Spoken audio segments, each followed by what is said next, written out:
Welcome to See You on the Other Side, where the world of the mysterious collides with the world of entertainment. A discussion of art, music, movies, spirituality, the weird, and self-discovery. And now, your hosts, musicians and entertainers who have their own weakness for the weird. Mike and Wendy from the band Sunspot. Oh, I'm already feeling old, Wendy. Old? Yeah, You shouldn't be feeling old, Mike. Yeah. You're youthful. I do. I feel youthful, but instead it is also the last day of that I'm 40. Oh my goodness. So I've officially crossed. I'll be crossed. Because the 40 is like, oh, you're 40. It's kind of like it's a funny kind of birthday. And it's a round number. Yeah, but now it's just decade. Tomorrow I'll be 41. So I'm a dude in his 40s. Well, sticking with positive thinking. Yes, You've got 42 to look forward to. that's true, and that's my hitchhiker's. That's where I understand life, the universe, and everything will be when I'm 42. So Don't forget your towel. Working on that. Yes. Anyway, you have to really fight to stay positive when it's a very grim weekend. It is dark and gloomy and Yeah. yucky, and the marathon's over, so I have nothing to look forward to. No, I'm just kidding. No, it's... Anyway. I have lots to look forward to because we're going to celebrate your birthday tonight That's at the right. Sunspot show. I'm looking forward to that. And the thing is, one of the ways that I really stay positive, even though when I'm feeling old and the weather is crap, is by communicating with our awesome Patreons.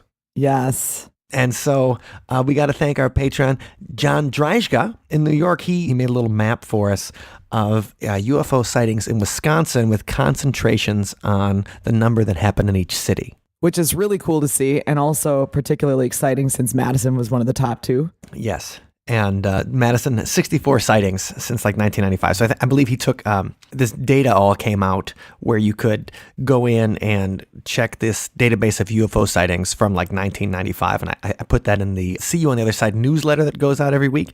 And John grabbed some of that data and then made it into a cool map of Wisconsin. And then we're going to have that in the show notes. You can see if you're in the Wisconsin area or looking to visit America's Dairyland. Yeah, thanks, John, for doing that. That's pretty cool. I was excited also to see Waukesha had 17 sightings, and that's something that we talk about on the Waukesha Ghost Tour. Yeah. Some of the specifics of those sightings that were reported. So pretty cool to see them on the map like that. Yeah, I'm looking around too. I see Waukesha. I wasn't one of any of those reports, unfortunately, when I was growing up. Muskego was probably the closest to where I grew up in Big Bend, Wisconsin, that little dump in the southeast corner. And Muskego has 6 sightings, and I wasn't any one of those either. So if you guys have a Wisconsin UFO sighting, send it in, and we'd love to stick it on this map. Anyway, thanks again, John. That'll be in the show notes at othersidepodcast.com/. Very cool. 171. But that's how I stay positive is thinking about UFOs and our Patreon community and how great they are. And the other way I stay positive is thinking about someone who had to stay positive through most of his life, even when dealing with dark periods of depression. Oh my goodness. Long, dark periods. Yeah. Well, the thing is that we saw that this movie was coming out this week. It's Thanksgiving week, so this is when the Oscar bait starts flying out. Oh, yeah, that's right. Okay. Good stuff to look forward to. That's right. So it's usually movies with good performances or the very serious movies come out at the end of the year because, they're fresh in viewers' minds for voting when they vote in January. So that's the whole thing is that you put these out at the end. Like if you put something out in February, the voters might not remember that, the Academy voters. So this is why they throw out the Oscar bait at the end of the year. Yeah, they want to be in their face so they don't forget. Right up in their guts. All in their face. And so this one coming out, actually, I really want to see. It's Darkest Hour. Ooh. With Gary Oldman as Winston Churchill. And, okay, first of all, you're like, Gary Oldman as Winston Churchill. Well, he's pretty much made up. Like, he's under more makeup than like a Star Trek alien. Like, he probably had to do like it's 3 a hours. mask. It is. He had to do like 3 hours of makeup. Wow. Had to every day to look like Winston Churchill. Because Gary Oldman is a skinny, dark-haired guy. Like, he's still, like, I'm looking at a picture of Gary Oldman right now that they put on Wikipedia, like him at Comic-Con or whatever. And he's still, like, handsome, still full head of hair. He's not a chubby old guy. And, it is funny when people talk about, do you ever hear that joke, Wendy, or it's kind of a joke, but people will say, like, This, one leader was in shape, a vegetarian, went to bed early, a teetotaler who didn't drink, and the other was overweight, a chain smoker, someone who drank every night, ate way too much, got zero sleep, and was mentally ill. And you'll be like, okay, which one is which? And they'll say Hitler was the vegetarian and Churchill was the overweight guy who drank all the time. So that's I remember somebody told me that in college. They're like, one leader is, and one leader is this. They're like, who would you rather have? And you're like, well, obviously, I would identify with the guy that overate probably and drank every night and liked to smoke cigars. So you're saying you're like Winston Churchill, huh? I'm pretty much saying that I am Winston Churchill. There's a little British bulldog in you. Totally. Anyway, I've always admired, and the thing is, so Churchill did come up in 2002. They had a poll of who is the greatest Briton, like with an O, that ever lived. And so Winston Churchill won that award. I bet he won it hands down. And people love him.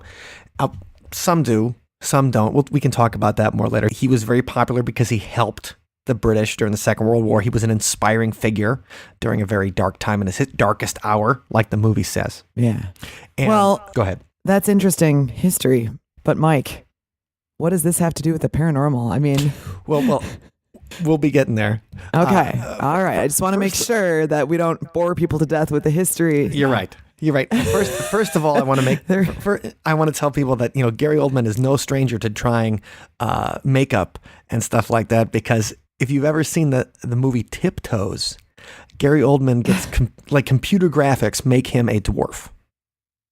With Matthew McConaughey as he's Matthew McConaughey's twin, and Gary Oldman, they turn him into a dwarf with computer generated graphics. Peter Dinklage is in it as his best friend. And the thing is, it's one of those movies that's really ridiculous because it's another one of those Oscar bait kind of things. But it shows how brave Gary Oldman is. And especially if you watch the trailer, all you have to do is watch the trailer of it. And it looks like a parody from Tropic Thunder kind of thing. So Gary Oldman isn't afraid of going all the way. Okay. So I appreciate that about him. And so he goes all the way in this role as Winston Churchill with the makeup and everything. And everybody says it's great. He's the tip to be the best actor at the Academy Awards. Wow. That's impressive. So maybe he'll do it. Yeah. Now, if you guys don't know who the Right Honorable Sir Winston Churchill is, as his Wikipedia page says, he was born in 1874. He was born into an aristocratic family. So he was already up in the high echelons of British society. His dad was a member of Parliament. His grandfather was a member of Parliament and the Duke of Marlborough. So Winston Churchill was literally the Marlborough man. Okay. I didn't know this before we were doing research. His mother was American, or at least born in America, in a British family, but she was born in America and came back to England to get married. And so maybe that's why he had such an affinity for the Americans. He was part of forging that special, they called it the special relationship between the UK and the US. Okay, but we can start getting there. Winston Churchill joins the British Army. He serves in a variety of battles in India, in Sudan, in South Africa, and then he becomes Home Secretary during the First World War, and then eventually becomes the Prime Minister during the Second World War. And, that's where he was so inspiring to people during the Blitz and everything. And we'll get there. So what does this have to do with the paranormal? Please tell me. Well, okay. First, I see the movie's coming, and I'm like, okay, well, we should talk about Winston Churchill because he's an interesting character. And I wonder if there's any kind of ghost stories or anything associated with Winston Churchill. Okay. And that was the mother lode. All right. Now we're talking. So there is a lot of Churchill paranormal stories out there. And it might be just because there's so much on World War II. Okay. That everybody's always looking for an angle. But he definitely knew about spiritualism. He knew about paranormal. He reported his own ghost stories. And let's get in there right now. Like first of all, mentioned before when we were talking the Hitler versus Churchill joke, that Churchill was quote unquote mentally ill. Well, he suffered from manic depression. Okay. I mean, very famously suffered from, he would write about it. In fact, he would call it his black dog. Wow. As did another a British writer in the 18th century named Samuel Johnson. But interesting is that he used the terminology of the black dog. And we all, when I think of black dog, the first thing I think is Led Zeppelin, Yeah. There's the song Black Dog. But the thing is that the black dog is, especially in British mythology, it's like a bearer of bad news. Like if you saw the demonic black dog, you were going to die. Foreshadowing. Yeah. And it's just, even the Hound of the Baskervilles is inspired by the legend of the black dogs on the moors. Ah, okay. So the thing is, he uses that terminology and of this demon dog, following him around. And when his depression comes, it's like he's being cursed by a supernatural entity. And so I just thought it was interesting that he used that particular terminology. So he starts with, when describing his own depression, where he'd be in bed for weeks, wouldn't want to get, it really was a crippling depression for him in a lot of ways. And part of the thing that makes him inspirational is that he could overcome it, is that, he had to deal with it. He was in bed for a long time, didn't want to, get out and everything. But the time when he was manic, he sure inspired people, and he was able to, save the country. Yes. And so that was the first thing I thought was interesting. When he was describing his own depression, he uses supernatural terms in the way to do it. And the thing is about Winston Churchill is that he gets in the military right away as the aristocrats, like most of their family, like that's how they kind of would prove themselves, by serving, And so we talk about now that most of the people who serve, like in the American military now, like if you have a rich, it's hard to say that most people with like wealthy or well-off parents don't usually serve in the military. At least this kind of thing now. But back then, it wasn't just the poor who served in the military. Like the kind of aristocrats had to do it to kind of prove themselves. He serves in what's called the Boer War. Have you ever heard about the Boer War? It sounds familiar, and it has that ring to it. It does have that ring to it. It's like the Boer War. Okay, what were the Boers? So the Boers were a bunch of really dull people. Yeah, the Boer War. No, so the Boers, those are the descendants of the Dutch settlers in South Africa. Ah. So when we talk about colonialism, and this is one of the reasons that some people don't like Winston Churchill, because he was one of those old school British Empire kind of guys. Mm-hmm. So as inspiring as he could be in the face of danger, he also was one of those the sun never sets on the British Empire kind of guys. And so he was fiercely protective of the British colonies in India, and they also had a colony in South Africa. So the Dutch settlers came in, there were British settlers as well, and then the British eventually kind of took over South Africa, and the Boers fought for their independence against the British. I'm probably taking a very complicated situation. I just want to give you some back, and you're making it very simple. Yeah, distill it. But Dutch settlers against the British, the Boer War. So he's captured by these Boers, the Dutch settlers, in Pretoria, South Africa. He gets captured in the 1890s when he's fighting there. So he finds a way to escape, jumps on a train, is on the train, and then he jumps off the train because he's like, okay, they know I'm on this train. Right, so it's like an action hero. It's like Sir Winnie Churchill, the action hero. And so he does it. He gets on a train, jumps off, and then he goes for help. And so he's looking for sanctuary anywhere he can go. And he writes about this in his autobiography. He says that he feels like he was guided by a form of mental planchette. Oh my goodness, I like that description. That's cool. So what's a planchette, Wendy? It's the tool that you use in conjunction with a Ouija board, and it's the little sort of teardrop-shaped slider that has a little window on it, and it goes over the letters and the words to answer your questions. That's exactly right. And that's the thing. So that's what he says, that he's guided somewhere. And he comes to a house, and the person says to him, "You are so lucky that you came to this house," because it was the only house sympathetic to the British cause. Wow. Within a 30-mile radius. He had help from another realm. And that's what he writes about in his autobiography, that he was guided psychically. Incredible. Yeah, and that's, as a young man, that's a story that he retells himself, which is interesting because you don't think of Churchill as you don't think of him as a spiritual guy. You don't think of him as a religious guy, but he says there was an invisible hand, that this mental planchette. And the fact that he knows what a planchette is. Right. He's comfortable with spiritual terms. Yeah. when you're looking stuff up on him being psychic, there's some people saying that he predicted the atomic bomb in the 1920s. Let me see if I can find it right here. So he's talking about missiles and bombs and things in 1925, and he goes, "May there not be methods of using explosive energy more intense than anything yet discovered? Might not a bomb no bigger than an orange be found to possess a secret power to concentrate the force of 1,000 tons of cordite," which is an old explosive? "Could not explosives be guided automatically in flying machines by wireless or other rays without a human pilot?" Now, I don't know if he's being psychic or just sees the fact that bombs are going to get smaller. Maybe they don't have computers back then, but they have machines and automation and stuff. Yeah. So, somebody said that was an example of his psychic power, that he predicted the atomic bomb. But, I still think it's cool. He's just thinking about the future. Yeah, exactly. It's kind of a vision. He was a prolific writer. He won the Nobel Prize for Literature in 1953 for his body of work over time. Wow. So, he'd written a ton of books. He was a journalist in one of the wars that he went to, I believe was in India. He was a journalist for a time. He would write articles for back home. So he's a writer. He's a army. He's a statesman. He's one of those. He's a Renaissance man. Indeed, very much so. He is a Renaissance man. And so when a lot of people think about him, they think that he's the guy who's predicting that Hitler is going to be this monster that he eventually became. And he's the one who's shouting for, "Hey, we got to watch out for this Hitler guy. Hey, everybody, Hitler. Hey, don't forget Hitler. Keep an eye on this one." Right, you better watch out for Hitler, everybody. And that's the thing.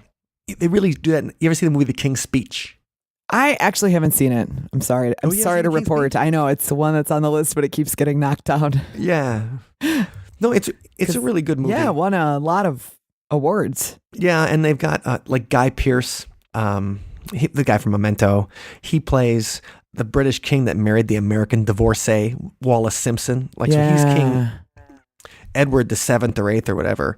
And he's got to abdicate because he married an American. He was so in love with her. He marries her. And then the British wouldn't stand for an American being their queen or, being married to the king. Right. So he had to abdicate and then was taken over by his brother George, who is the mother of Queen Elizabeth, who's been the second, who's been on the throne for 1,000 years. She's got her own 1,000-year reign. She's been around forever. Anyway, but the reason I'm talking about that too is because in that movie, they really portray him as that, watch out for Hitler. Hey guys, don't forget about Hitler. And the funny thing is, the guy that Guy Pearce plays, the king who abdicated, he always had positive things to say about Hitler. Whoa, not that they hung out. Who does that? Right, but not that they hung out, but he was like, Hitler's not that bad of a guy. He's all right. He just gets in a mood sometimes, Right, don't worry, the camps, don't worry about it, they're nice. No, but he wasn't necessarily a supporter, but he always had positive things to say about Hitler. And then you find out during the war that one of the things that Churchill found out about and suppressed was that the Germans had a plan to reinstate Edward, the guy who was sympathetic to the Nazis, as king if they could defeat England. So the idea was, once all the bombs and the Blitz and everything is done and they've gotten England under their control, they'll reinstate Edward as king. Ah, man. And so Churchill was suppressing that information too, because he didn't want it to get out that the Germans were trying to, number one, that Edward was a Nazi sympathizer. Joseph Kennedy,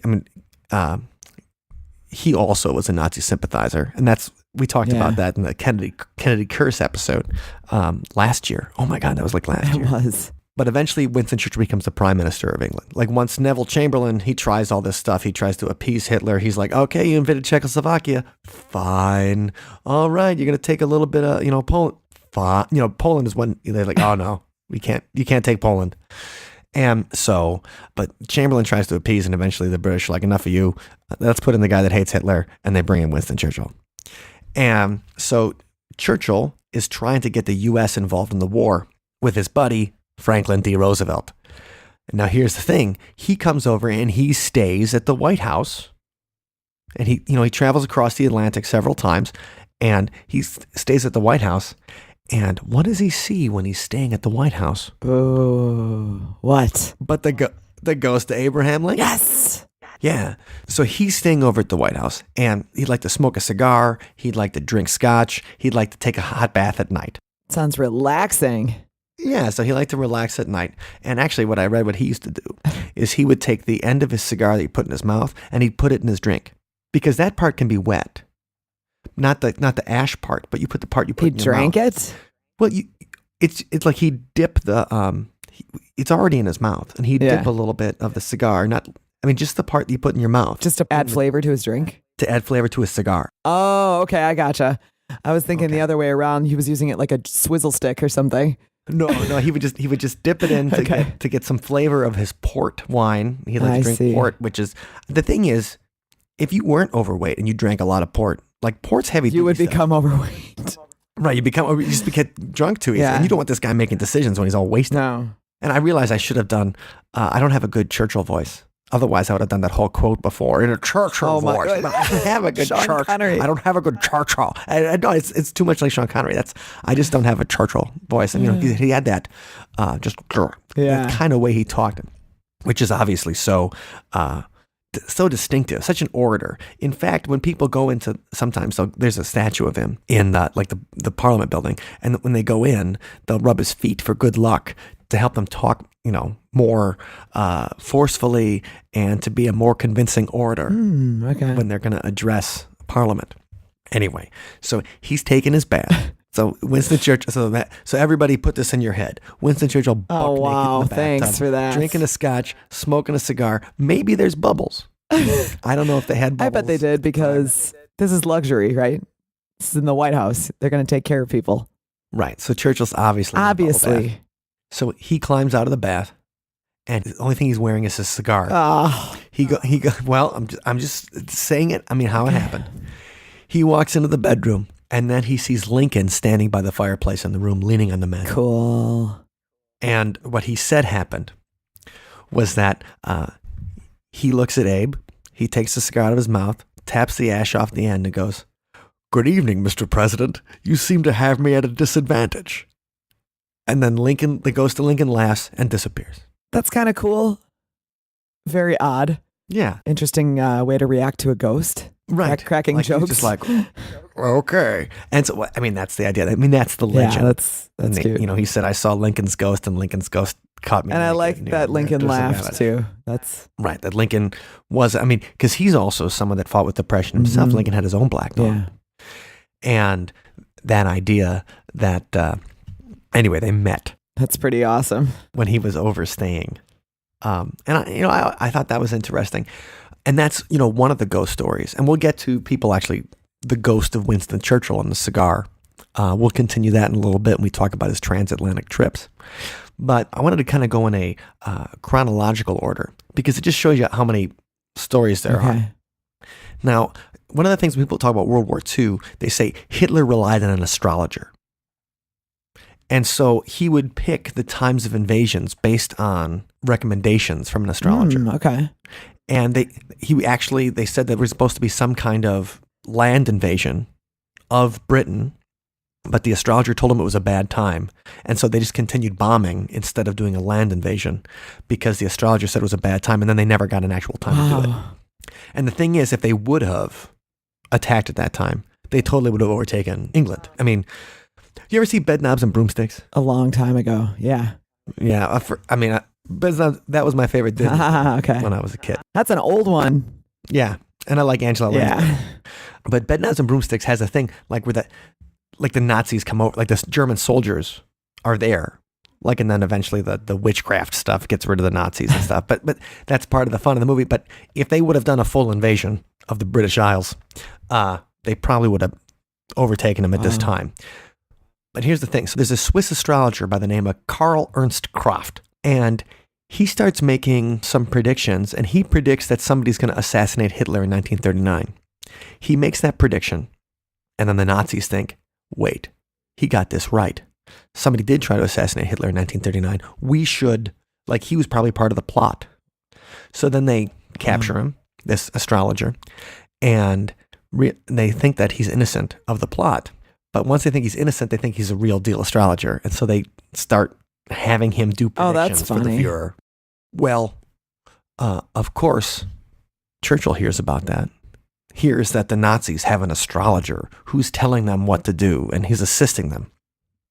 So they have to get their own astrologer. And they do.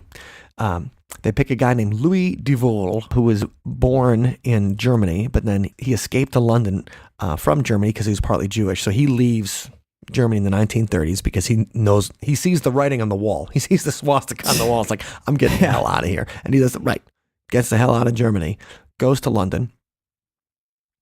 But what happens is he's an astrologer who's just writing horoscopes for the local paper. And it's not that he's necessarily a good astrologer or someone that's psychic or anything, but they use him as like counter propaganda. So they use him to start printing predictions that the Allies are going to win, the Germans, are going to get defeated.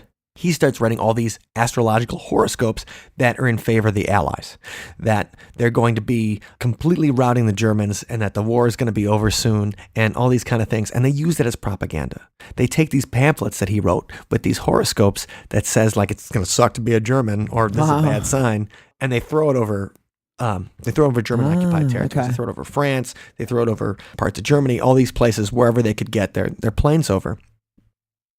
And so de Vaux becomes basically the Allies' astrologer, just like Kraft was the Germans' astrologer.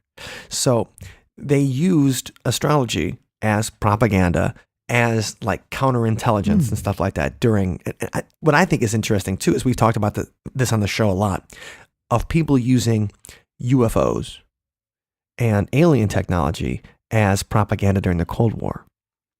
And I mean, how many people, I still kind of believe it. I still kind of believe there's aliens at Area 51. But how many people believe there's aliens at Area 51? A ton of people believe it. So that idea of, they started in the Second World War. Like, we're going to use astrology to make the Germans scared because we know that they're using an astrologer for real in their high command. So Churchill had his own astrologer, Louis de Vaux, who eventually wrote religious fiction. Wow, on his own. Interesting. I think he died in America in like the 1960s, so he ended up having a decent life. So they're using astrology, but Winston Churchill, however, starts having his own predictions, and they start coming true. But it's more like feelings. So something happens where he's at 10 Downing Street. So they're at 10 Downing Street, which is where the Prime Minister lives in London, and he's at dinner with a bunch of people, and then he goes to the kitchen. And he goes, why don't you set up the meal instead of setting it up in the dining room? I want you to set it up somewhere else. And I want you to leave. So he tells the kitchen staff to clear out and then to set up the meal somewhere else. He goes back. He resumes the meal. He's having fun, probably smoking, drinking, whatever, hanging out. The air raid occurs. The kitchen takes a direct hit, blows up. If the kitchen staff was still there, they'd be dead. So he has a prediction, like right in the middle of the night, that there's going to be that. A little while later, he decides to enter his limousine on the opposite side. And he can't say why. He's like, I'm going to go in this way today. It's that gut instinct again. Right. He has a gut instinct to go in the limo from the other side. A bomb strikes the vehicle on the side he usually sits on, knocks it over. The only reason that he survived was because he entered from the other side. Incredible. Yeah. So he not only has that prediction in the Boer War where he finds this place using his mental planchette. His mental planchette also helps him during the Second World War save his kitchen staff's life. Right. And avoid a strange bombing that happened. So now the thing is, during the Second World War, he also gets linked to some different people like Aleister Crowley and Dennis Wheatley, who also was a occult writer, and then Ian Fleming, the writer of James Bond.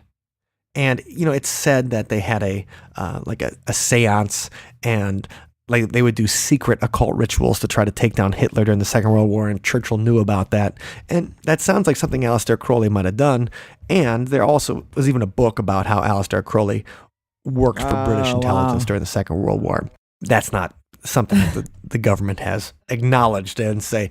And Churchill, of course, might have known about it, but I don't know that he was actually involved in it, even if they did.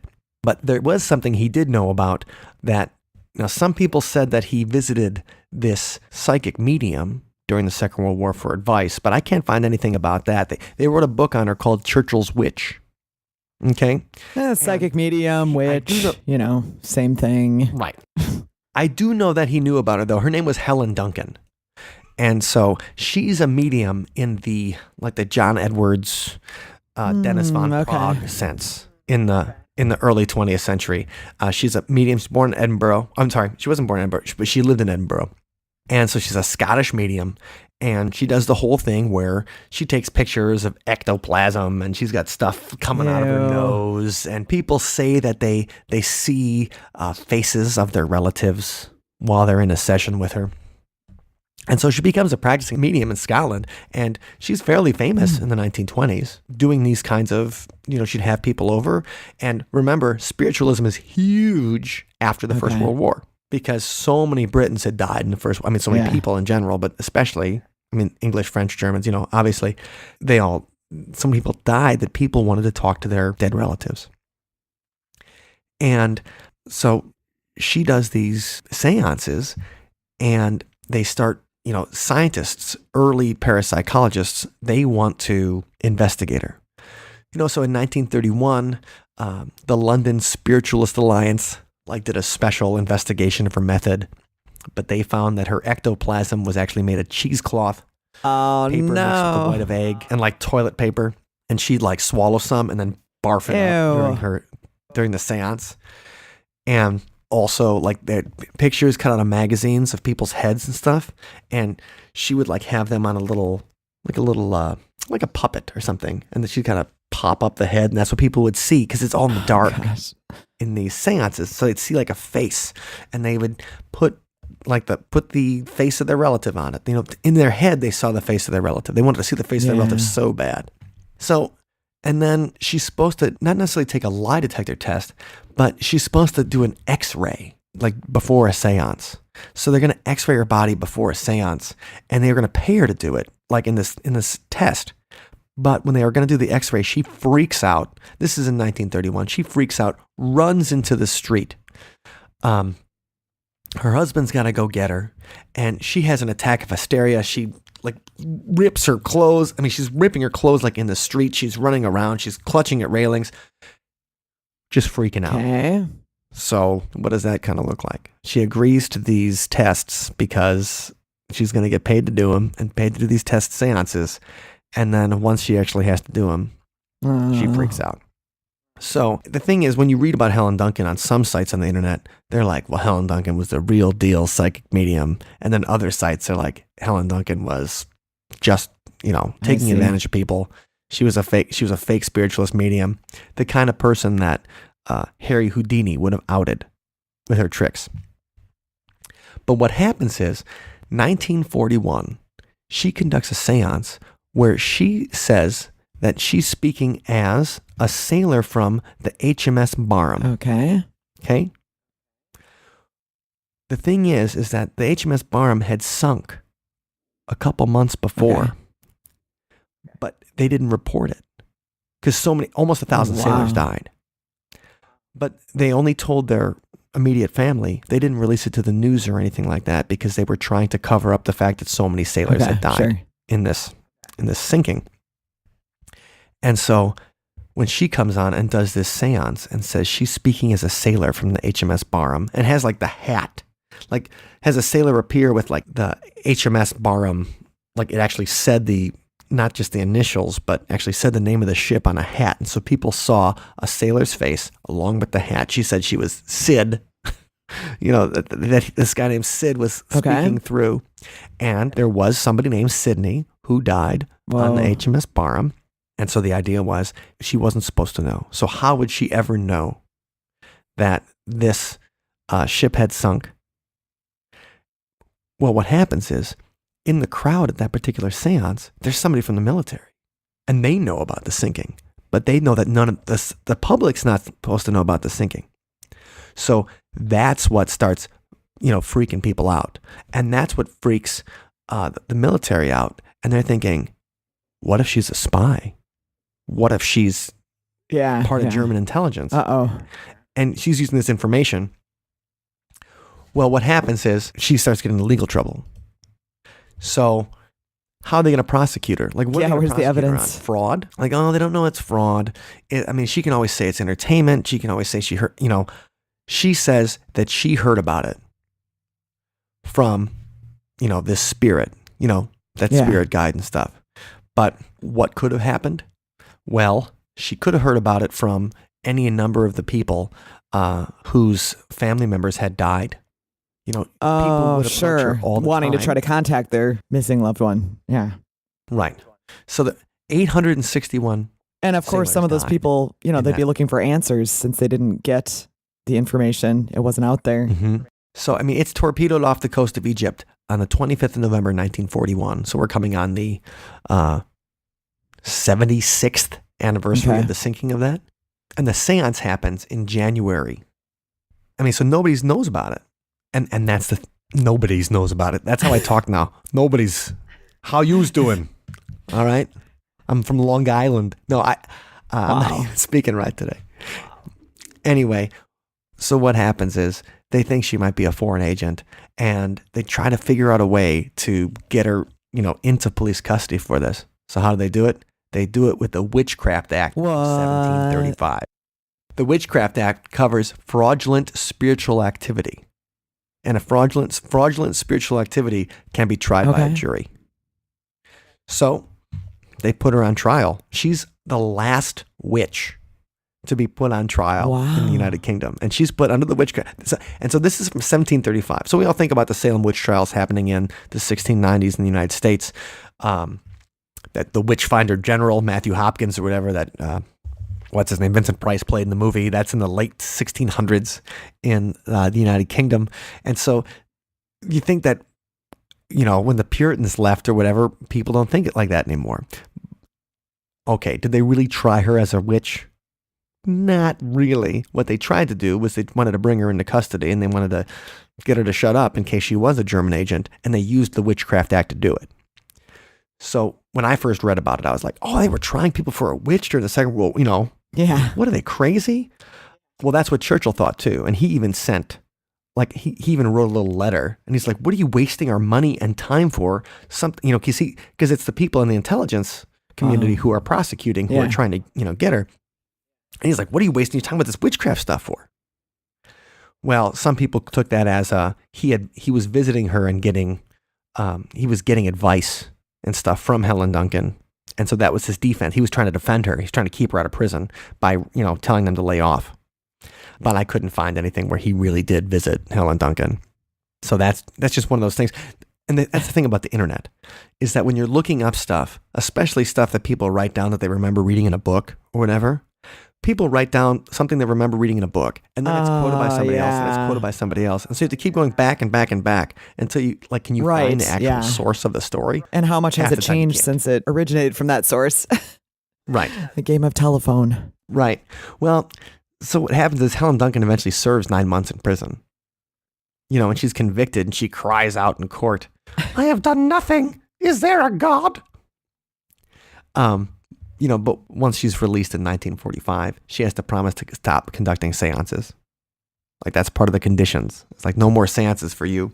And they did repeal the Witchcraft Act in 1951. There was a Fraudulent Mediums Act in 1951. So it's meant to cover people who would take advantage of people by saying they can talk to the dead. Yeah, which is good, I think. Yeah, I agree too. And then you get rid of the Witchcraft Act. So you can hang people or, burn them at the stake. And they're trying to pardon her. People still run campaigns and petitions and trying to pardon Helen Duncan for what she did. But the thing is, though, she kind of did sound like she was a fraud. And so maybe she shouldn't have served time in prison, but she was cheating people by saying that she could talk to the dead when she couldn't. Yeah. Or, or at least it sounds like that. Evidence. But, the thing is that when you look at sites on her on the internet, some places have the facts and from books of where these parapsychological investigators in the 1920s and early 1930s tried to prove that she was real. They weren't just trying to debunk her. They wanted to see that she was real. But what happens is that they find out she's faking. She freaks out when she's got to show up some evidence. It's kind of like when Uri Geller, the guy that used to bend spoons, he'd go on Johnny Carson, and that night he wouldn't be able to bend spoons. That one time. Right, when James the Amazing Randi, who could be a total jerk in his own right. I'm not, defending his methods because I think he was kind of a bully. But when James the Amazing Randi would confront Uri Geller, and then Uri Geller couldn't bend the spoon, like that was a night, it's not coming to me. Well, it's not coming to you the night when James the Amazing Randi's right next to you and will give you $1 million. So the Helen Duncan story, it really is interesting, number one, that, she was tried for the Witchcraft Act. But I think the real interesting thing is that she was doing her best to fool people. And what she would, she's like, well, nobody else knows about the HMS Barham. If I do this, then, people are going to think I'm really a psychic. And it's going to really prove what I did because it's not in the public papers yet. So that's kind of what it sounded like to me. Anyway, Winston Churchill gets himself involved in there because he's like, what are you doing here? Like, what are you doing here? Oh, it's still Sean Connery. God darn it. I just can't do it. So the thing is that doesn't stop, though, Winston Churchill's stories. 1947, Churchill writes an essay. And, the funny thing is it's called The Dream. So he writes this essay called The Dream. And he talks about how he was copying a portrait of his father. And he was really absorbed in it. And all of a sudden, he sees his father sitting next to him in his old red leather upright armchair. And he starts talking to his dad. And he talks to his dad about what happened, because his dad died long before even the First World War, of syphilis too, which they had to tell, they told the kids that he didn't die of syphilis because they didn't want to make their father sound bad. And so he didn't find this out till later in life that his father died of syphilis. But he has a conversation with his father while he's painting the portrait of him. And then his father says to him, of course, you're too old now to think about such things. But when I hear you talk, I really wonder why you didn't go into politics. You might have done a lot to help. You might have even made a name for yourself. And the thing is that he talked about the wars and stuff, and I guess he didn't talk about his own involvement in the story of The Dream. But he writes that story in 1947. And now, did he really see the ghost of his father, or is he using it as a metaphor, for what happened? Because at this time, he's out of office. And he's out of office for a short while. He gets voted out after the war. Because as soon as the war ends, they don't want a wartime prime minister anymore. Like, he's tough, and he's super conservative. He hates socialists. And this is a time when the welfare state, everybody's really excited about. They want to start the National Health Service. They want a social safety net. And that's not his thing. And he hates communists. In fact, if you watch any of Oliver Stone's history of the United States, he basically blames like the Cold War all on Winston Churchill. Like, it's Oliver Stone. And it's an interesting, and he does his research and stuff, but he basically blames the entire Cold War on the fact that Winston Churchill did not like socialists. But he's out of power for several years. He gets voted out, and he paints and he writes, and he's pretty old in 1947. Remember, he's born in 1874. So he's 70? Yeah. He's 73 years old. He gets reelected in the 1950s. So when he's 80 years old, he's the prime minister. Sharp. Again. Yeah, keeps it going. But, and this is something I thought it was interesting. So it's on his, it's the second time when he's prime minister in the 1950s. And this just came out in 2010. So the war chiefs and the intelligence chiefs of the UK meet, the Minister of Defense, and they start giving Churchill these UFO reports. And they start saying there's all these UFO sightings are happening. What should we do about it? And Churchill says, don't tell anybody. We got to keep it. Keep it from the public. Otherwise, there's going to be a mass panic, and it would shatter people's religious views. Okay, that's probably true. Yeah. So when the Ministry of Defense comes to him in the 1950s, and they say there's real UFO sightings, we can't explain it. Looking at this, they even show pictures of things that they'd see, and it looks like a flying saucer with different red, green, white lights, the kind of thing people see a flying saucer. Churchill's like, no. That's exactly just like no. That's about all I can do. No, because it would cause a mass panic, and people, might not believe in the church anymore. So he's part of the problem at disclosure. So he's one of the original disclosure guys. So not only... Yeah, that's disappointing. That is a little disappointing. But that's just an interesting thing, too, that he orders a cover-up, and they said, like, him and Eisenhower both agreed that the public would freak out because they were friends from obviously, because Eisenhower was the supreme commander of the Allied forces during the Second World War, and they worked hard to plan D-Day together. Churchill and Eisenhower, that was a big deal because they needed to start that second front, and they had been begging the U.S. to start, and Russia had been begging both of them to start a second front to take some of the pressure off them for years. And they didn't do it until 1944 when they planned D-Day. Now, where did Churchill plan D-Day? Well, it's my understanding that some of the planning occurred in the Queen Mary, the Gray Ghost. Yes. The giant ship that has a ton of other great paranormal stories associated with it. But apparently the room where this planning occurred is now reserved as the Winston Churchill suite. And there's a little placard with his name on it outside of it. And when I was there a few months ago, of course, had to go and find it. And it was locked, so I didn't get to go in and see if there was actually sand in the bathtub, as is storied, that they used to plan that out. But there were ghost stories and rumors of people smelling cigar smoke around that room. So I didn't see it myself, but I did get a picture of the door. But I think it's funny. It goes back to the whole thing of Winston Churchill hanging out in the bathtub smoking a cigar. Yeah, he loved his baths. He loved his bath and he loved his cigars. And there's a story right here on the internet of somebody in 2013 about a woman and her mother. They go to stay on the Queen Mary and they smell that strange cigar. And they're like, well, it must be Churchill. No one was around, though. Right. So cigars are pretty smelly. I will give them that as a man that smokes cigars on occasion. And nowadays, it's not allowed to smoke inside. So if you smell it inside, usually it's, right. Somebody's being sneaky somewhere or I don't know what.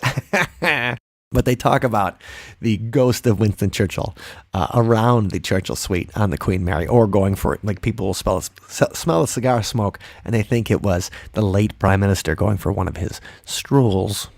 But I thought that was fun. Yes, but he used that ship to cross the Atlantic like 3 times. So he's quite familiar with the ship and would have had, a strong tie to it, I would think. That's a lot of time to spend on a ship. Mm-hmm. Well, he probably went over on the Queen Mary when he went over to Washington and saw Lincoln's ghost in the bedroom. There you go. So some of that energy stuck with him, and now it's still on the Queen Mary. Now, here's something from not too long ago. This is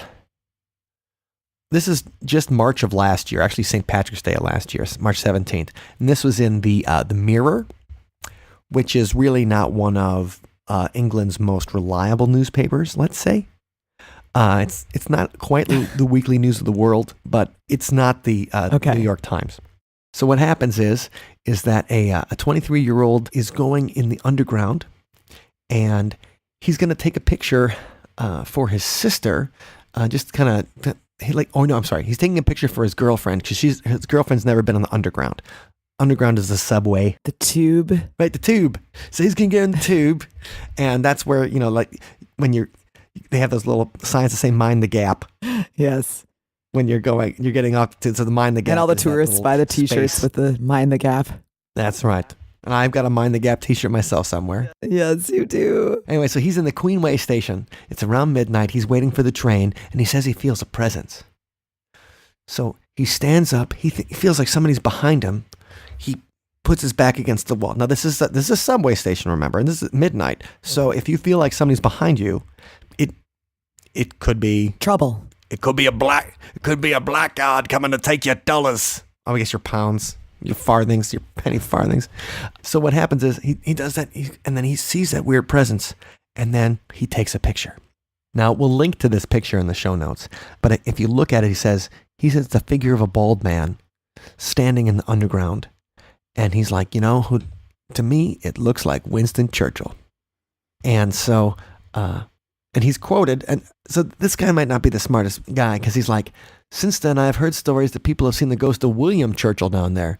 I knew he had a bunker in a tube station nearby, so it could have been him. Yep, good old William Churchill. And they do a close-up of the picture, and you can see hands there, kind of.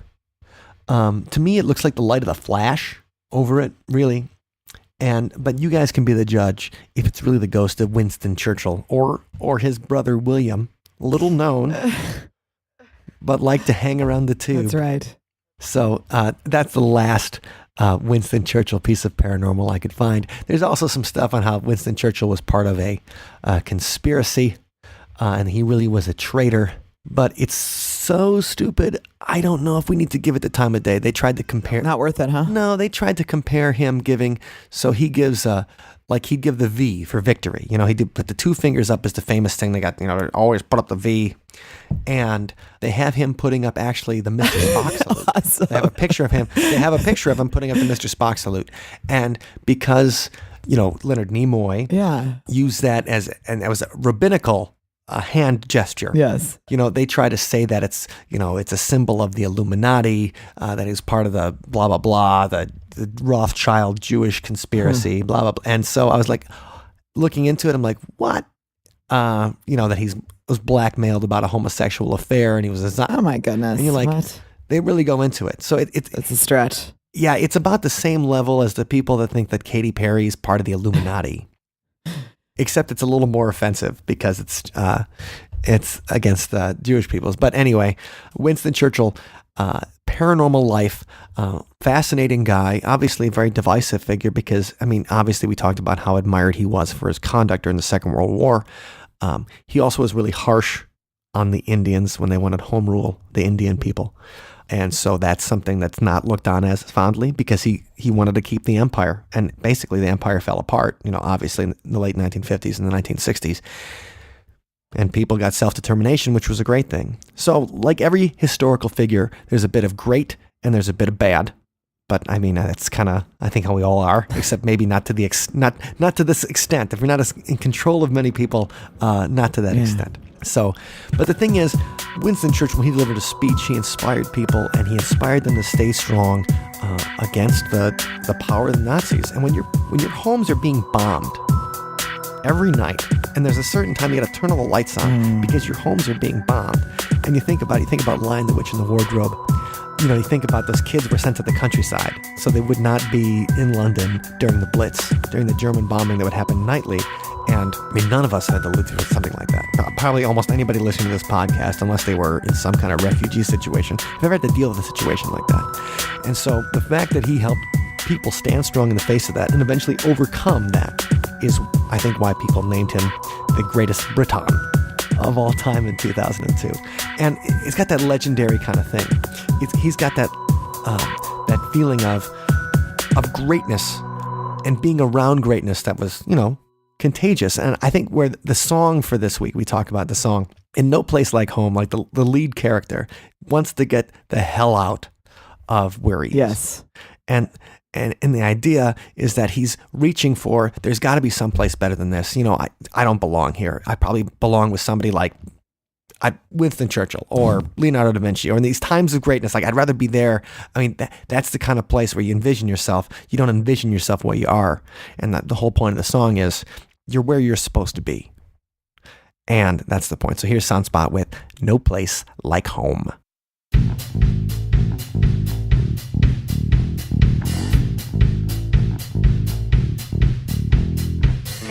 I was looking for any kind of way out. I've been planning my escape since the day that I was born. I took a map, threw a dot and hit the target. Anywhere but here was a better place to be for me. A better place to be for me. I am the puzzle that is missing lots of pieces. I am the paint by numbers that don't all add up. I am the Christmas gift with batteries not included. I am the greatest book you've ever read, whose ending sucks.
places, but I'm not lonely anymore.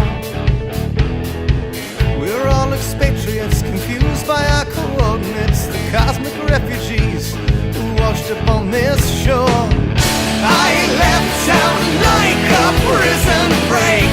Anywhere was better than this place. I thought I was a rolling stone when I went out to the twilight zone. I left town like a prison break. Anywhere was better than this place. I thought I was a rolling stone when I went out to the twilight zone. But in the end, there's no place like home. No place like home. No place like home. No place like home. No place like home. Thank you for listening to today's episode. You can find us online at othersidepodcast.com. Until next time, see you on the other side. You know who makes me feel like I'm at home, Wendy? Who would that be, Mike? That's our Patreon community. Oh my gosh, that is our home, actually. Yes, it is. And we love hanging out with everybody, usually from our homes. But the thing is, the Patreon community are the people who make the See You on the Other Side podcast extra great. Yeah, agreed. So number one, we want to thank them for being contributors every month. And we need to shout out to Dr. Ned. Special thanks, Ned, for pledging at the level where you get your own shout out. And we truly do appreciate your friendship, your support, and your being there for everything, really. Absolutely. And so if you guys are interested in being part of that community where we talk back and forth, we get involved in monthly hangouts, we're planning things like movie nights and stuff, then make sure you check that out at othersidepodcast.com/donate. Happy Thanksgiving. I have done nothing. Is there a God? So everybody put this in your head. Winston Churchill buck naked in the bathtub, drinking a scotch, smoking a cigar. Maybe there's bubbles.